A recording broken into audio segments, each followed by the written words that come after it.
21 სამგზავრო გონდოლა და თითოეულ მათგანში 8 მგზავრი. ვინც სექტემბრიდან მთაწმინდაზე გასეირნებას მოინდომებს, ამას ახალი საბაგიროთი შეძლებს. საბაგიროს ქვედა სადგური ვარდების მოედანზე განთავსდება და მას სწორედ ასეთი ფორმა ექნება. დაახლოებით ასეთივე კონსტრუქციის იქნება სადგური მთაწმინდაზეც.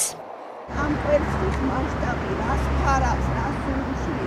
კვერცხი თუ ქვევრი არქიტექტურულ წრეებში ახლა იმაზე დავობენ, რისი ფორმა აქვს ახალ საბაგიროს და რამდენად შეესაბამება ის ქალაქის იერსახეს. არქიტექტორი ნანა ცომაია ამბობს, რომ სიახლეებს მიესალმება. თუმცა ისეთი სახის კონსტრუქციები, როგორიც სულ რამდენიმე თვეში ქალაქის შუაგულში უნდა დაიდგას, ძველ თბილისის იერსახეს უმახინჯებს. კოლეგის მოსაზრებას იზიარებს არქიტექტორი გიგა ბათიაშვილიც. მისი შეფასებით არ აქვს მნიშვნელობა, რა ფორმა ექნება საბაგიროს. მთავარი ისაა, რომ ახალი ნაგებობის ჩადგმით ქალაქის იერსახე ნადგურდება.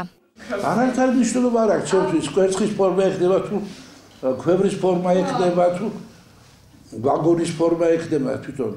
უადგილო ადგილზეა ქალაქის ორგანიზმში ნორმალური ფუნქციონირებისათვის. თავისი ადგილმდებარეობით ხელს არ შეუწყობს თვითონ მოედნის და სივრცის არქიტექტურულ ორგანიზაციას. ჩემთვის, როგორც არქიტექტორისთვის, ნამდვილად მიუღებელია ასეთი აგრესიული ჩართვა ქალაქის არქიტექტურულ გარემოში. მით უმეტეს ლაპარაკია ქალაქის ისტორიულ ზონაზე, სადაც ჩამოყალიბებულია ეს სიტუაცია, არქიტექტურული სახე, იერსახე და ამდენად ჩემთვის მიუღებელი.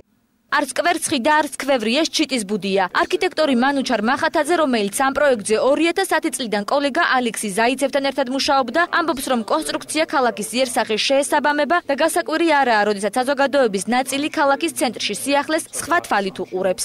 რამდენი ადამიანიც არსებობს, იმდენს ყველას თავის მოსაზრება აქვს. ხა შეიძლება ზოგს მოსწონდეს, შეიძლება იყოს წინააღმდეგიც. ამასაც რაღაც უფრო ესეთი ბუდის ფორმა აქვს.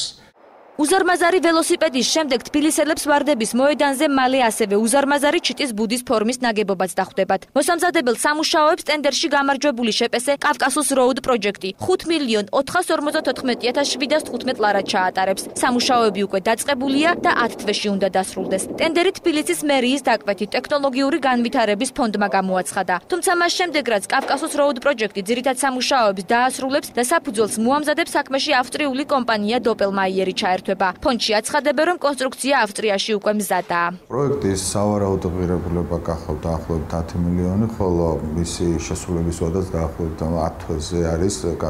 ავსტრიული კომპანია დოპელმაიერი განათავსებს კონსტრუქციებს საბაგირო გზის, რასაც საყრდენი ბოძები და საბაგირო გზის ზედა და ქვედა სადგურები შეადგენს და ასევე საბაგირო გზის დამაკავშირებელი ხაზის.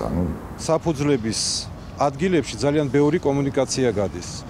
კავშირგაბმულობა, გაზი, წყალმომარაგება და ასე შემდეგ.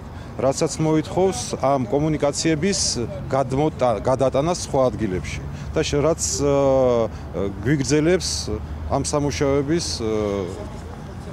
დროს. ბათუმის შემდეგ კვერცხის ფორმის არქიტექტურა თბილისშიც აქტუალური ხდება. თუმცა სადავო ახლა ისაა, ახალი საბაგიროს კონსტრუქცია კვერცხს გავს ქვევს თუ ჩიტის ბუდეს.